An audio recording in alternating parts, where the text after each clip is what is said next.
नमस्कार बच्चों, आज हम कक्षा 10 के विषय गृह विज्ञान प्रायोगिक की यहाँ बात कर रहे हैं, जिसमें हम यह सीख रहे हैं कि अपनी प्रयोग पुस्तिका में हमें विभिन्न प्रयोग जो हम इस विषय में करने वाले हैं उन्हें किस प्रकार से अंकित करना है। तो यहाँ हम एक प्रयोग को उदाहरण के तौर पर लेकर प्रयोग पुस्तिका में उसे अंकित करने को समझ पाने की कोशिश कर रहे हैं। तो देखिए कि किस प्रकार से हम अपना जो प्रयोग है व्यंजन सूची से खाए गए खाद्य पदार्थों का अवलोकन करना, इसे हमें इस प्रयोग को हमें किस प्रकार से अपनी प्रयोग पुस्तिका में लिखना है को आगे अध्ययन करने वाले हैं। जैसे कि सबसे पहले जब हम प्रयोग की बात हम कर रहे हैं तो यहाँ हम सबसे पहले प्रयोग के लक्ष्य को लिखेंगे, फिर उद्देश्य लिखेंगे कि प्रयोग का हमारा लक्ष्य क्या है, उद्देश्य क्या है, और आवश्यक सामग्री जब हम किसी प्रयोग को कर रहे हैं तो उसके लिए हमें आवश्यक सामग्री कौन कौन सी चाहिए ये भी हमें अंकित करनी पड़ेगी हमारी प्रयोग पुस्तिका में। फिर अवलोकन तालिका या विधि, जब हम किसी प्रयोग को करेंगे तो हमें अवलोकन तालिका बनानी है या विधि लिखनी है या दोनों ही लिखनी है, ये भी हमें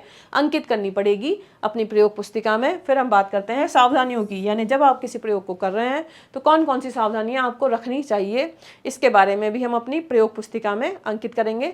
तो आइए हम आगे बढ़ते हैं। इस प्रयोग में हमें लक्ष्य क्या रहेगा हमारा, इसकी ओर लक्ष्य हमारा रहेगा व्यंजन सूची से खाए गए खाद्य पदार्थों का अवलोकन करना और प्रत्येक पदार्थ को उचित खाद्य समूह में वर्गीकृत करना। भोजन में असम्मिलित खाद्य पदार्थों को खाद्य समूह से सम्मिलित करने के कुछ सुझाव देना, ये यहाँ पर आएगा। फिर इसके उद्देश्य क्या होंगे, इस प्रयोग को करने के बाद में आप व्यंजन सूची में दिए गए खाद्य पदार्थों में प्रयुक्त की गई मुख्य खाद्य सामग्रियों को सूचीबद्ध कर सकेंगे। फिर इन सामग्रियों को विभिन्न खाद्य समूह से वर्गीकृत कर सकेंगे। जो खाद्य सामग्री है वो कौन कौन से खाद्य समूह है में से हैं, इन्हें भी आप देख पाएंगे और यह निश्चित कर पाएंगे कि जो खाया गया भोज्य पदार्थ है वह संतुलित है या नहीं। संतुलित खाद्य पदार्थ तो वही है जिसमें कि विभिन्न खाद्य समूह के प्रत्येक समूह में से खाद्य पदार्थों को सम्मिलित किया गया हो। फिर आवश्यक सामग्री की हम बात करते हैं तो यहाँ पर आपको चाहिए कागज, पेन, स्केल और दी गई व्यंजन सूची। अब व्यंजन सूची में हम बात करें तो विधि की बात करेंगे यहाँ पर, तो व्यंजन सूची को ध्यानपूर्वक आप पढ़ेंगे। फिर व्यंजन सूची में प्रयुक्त खाद्य सामग्रियों की सावधानीपूर्वक आपको सूची बना लेनी है। उसके बाद में हम चलें कि प्रत्येक खाद्य पदार्थ को उचित खाद्य समूह में आपको वर्गीकृत करना है। जो भी खाद्य पदार्थ है, अगर वह प्रथम समूह, जैसे कि हम जानते हैं कि खाद्य समूह कौन से होते हैं, कितने होते हैं, 5 खाद्य समूह होते हैं जैसे कि आपने पढ़ा होगा, तो वह जो खाद्य पदार्थ है कौन से समूह का है वह आप वर्गीकृत करेंगे। फिर भोजन को संतुलित बनाने के लिए अप्रयुक्त खाद्य सामग्री को खाद्य समूह में से सम्मिलित करने के आप सुझाव भी दे पाएंगे। फिर आगे व्यंजन सूची जो है वो देखेंगे हम कि उसमें क्या क्या सम्मिलित है, जैसे राजमा है, चावल है या आलू की सूखी सब्जी है और खीर है। ये हमारी व्यंजन सूची है।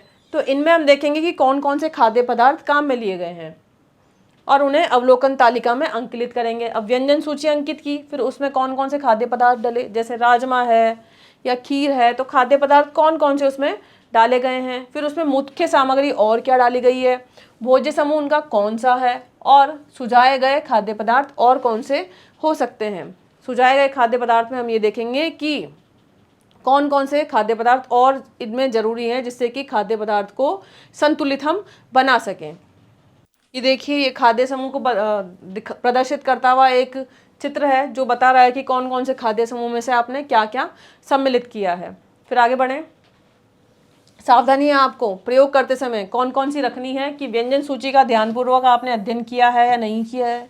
फिर खाद्य पदार्थ बनाने के लिए प्रयुक्त सभी खाद्य सामग्रियों को आपने रिकॉर्ड करना है। फिर सभी खाद्य समूह को इसमें शामिल करना है, तभी हम एक संतुलित खाद्य पदार्थों का निर्माण कर पाएंगे, एक संतुलित आहार का हम निर्माण कर पाएंगे। फिर आगे बढ़ें कि आपने क्या निष्कर्ष निकाला है जब आपने ये प्रयोग किया है, तो कि भोजन में सभी खाद्य समूह सम्मिलित है या नहीं, ये आप देखेंगे। फिर जिन खाद्य पदार्थों को खाद्य समूह में शामिल नहीं किया गया है उन्हें भी आप शामिल करेंगे, यह भी आप यहाँ पर सुझाव देंगे।